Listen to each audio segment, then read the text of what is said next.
Este é o X-Power Inverter, o ar-condicionado inteligente da Midea Carrier, um aparelho que trabalha somente o necessário até atingir e manter a temperatura selecionada. X-Power Inverter é mais econômico, preciso, silencioso e requer menos manutenção. Para que o produto tenha uma vida útil maior e obtermos a satisfação do cliente, é preciso uma instalação adequada. Nesta demonstração, produzida com um objetivo didático, vamos ver os procedimentos básicos usando como modelo um X-Power de 9.000 BTU por hora. Antes de iniciar a instalação, veja se a capacidade do equipamento está adequada à carga térmica do ambiente. Para isso, use o dimensionador virtual no site da Carrier, www.carrierbrasil.com.br. Para sua segurança, utilize equipamentos de proteção individuais, como óculos, luvas, cinto de segurança quando se fizer necessário e ferramentas adequadas e em bom estado de conservação.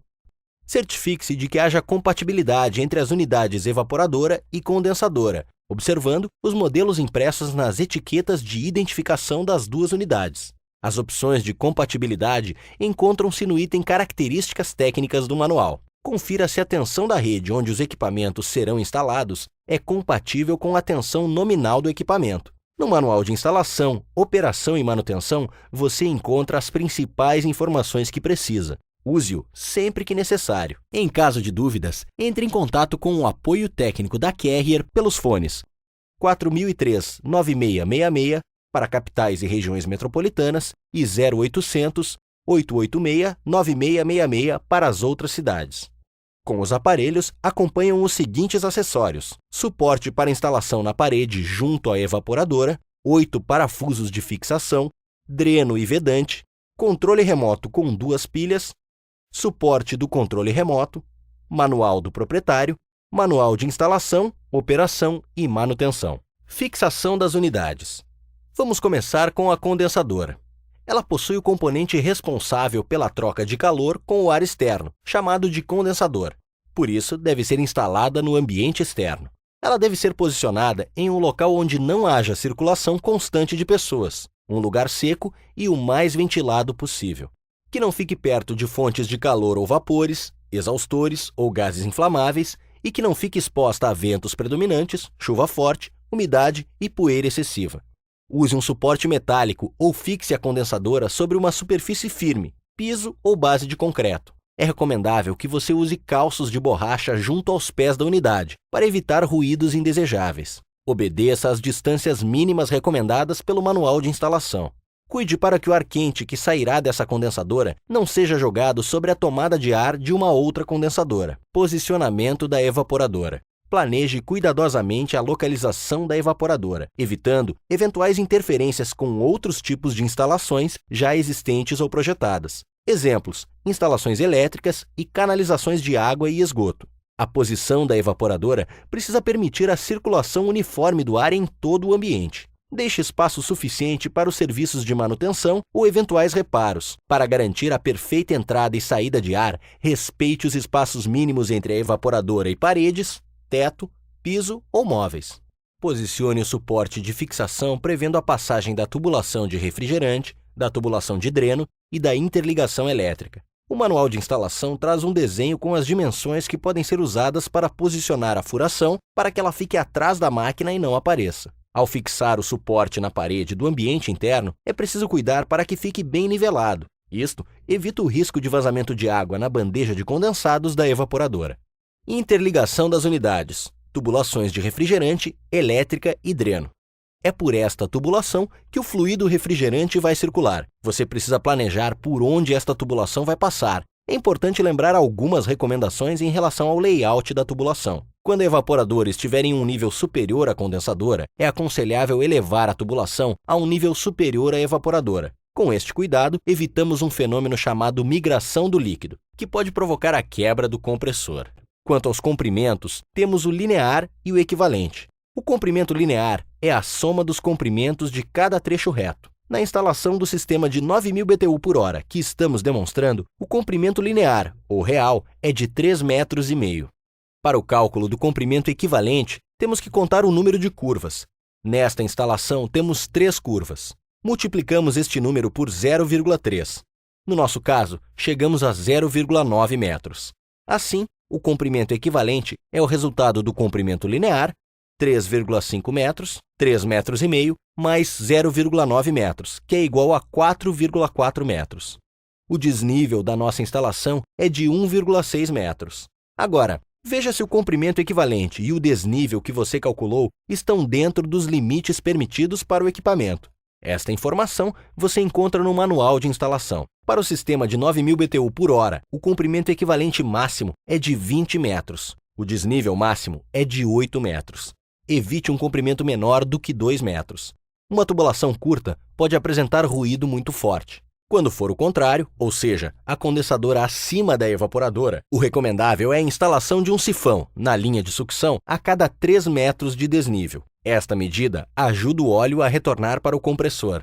Para saber o diâmetro das tubulações, consulte o manual de instalação. Esta recomendação deve ser seguida. Caso contrário, a velocidade do refrigerante no interior dos tubos ficará fora dos limites projetados, causando problemas de rendimento e dificuldade de retorno do óleo ao compressor, diminuindo a vida útil do aparelho. Na instalação do nosso sistema 9.000 BTU por hora, vamos usar o tubo de 3/8 de polegada na linha de sucção e um tubo de 1/4 de polegada na linha de expansão. É importante salientar que problemas gerados por diâmetros inadequados não são cobertos pela garantia do equipamento.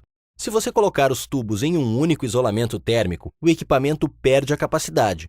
Portanto, eles devem ser isolados separadamente. Utilize o cortador de tubos e retire as rebarbas. Caso seja preciso usar solda para unir os tubos, utilize o alargador em uma das extremidades. Assim, a união contará com uma boa área de contato, reduzindo o risco de problemas com a solda. Para evitar a oxidação que se forma no interior do tubo durante a soldagem, aplique nitrogênio passante. Veja a diferença entre um tubo soldado com nitrogênio e outro sem nitrogênio. Na condensadora, existem duas válvulas de serviço. Retire as porcas de latão. Elas serão utilizadas para a conexão dos tubos. Coloque a porca no respectivo tubo e faça o processo de flangeamento.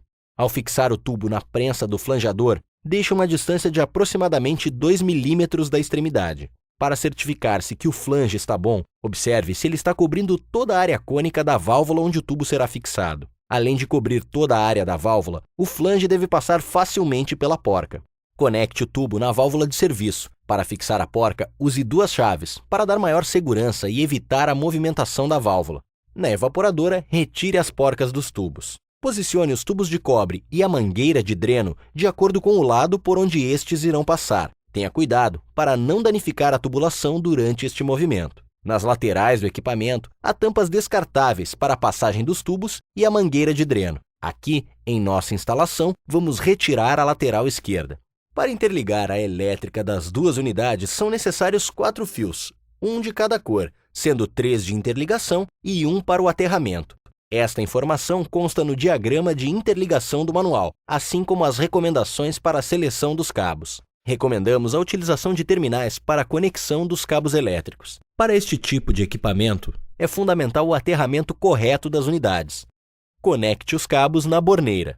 Faça os flanges nos tubos de interligação. Verifique se o flange cobre a área das conexões. Lembre-se de usar 2 chaves para a fixação das conexões. Conecte a mangueira de dreno a uma rede para a saída da água condensada na evaporadora. Não esqueça que a drenagem é por gravidade, por isso, cuidado com o nivelamento da evaporadora e evite que a mangueira fique dobrada ou em um nível acima da bandeja da evaporadora. Para trechos longos, é recomendável que a rede de drenos seja feita em tubulação PVC. Na parte interna, você pode usar uma calha para melhorar o visual da instalação. Faça um teste de drenagem, colocando água na bandeja da evaporadora. Verifique se o escoamento é completo.